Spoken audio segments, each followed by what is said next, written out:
ntoni. Hayi ke ndize ukunifundisa igama namhlanje.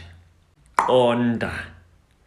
Yabona uqonda ngesiNgesi okanye ukuqonda ngesiNgesi sithi to understand. Ke ndilibolekile ke ngoku eligama. Eligama elithi ku-understanda. Yabona? Siyalixhosarize elaa gama elithi uku-understanda, sitsho ke ngoku sithi ukuqonda.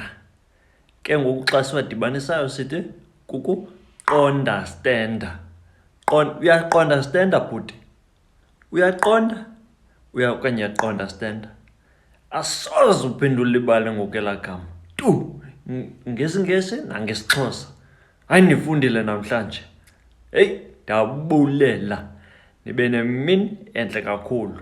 Uba ulisebenzise eli gama, uzuthi ulibolekile nawe ke kuMnumzana Khaya.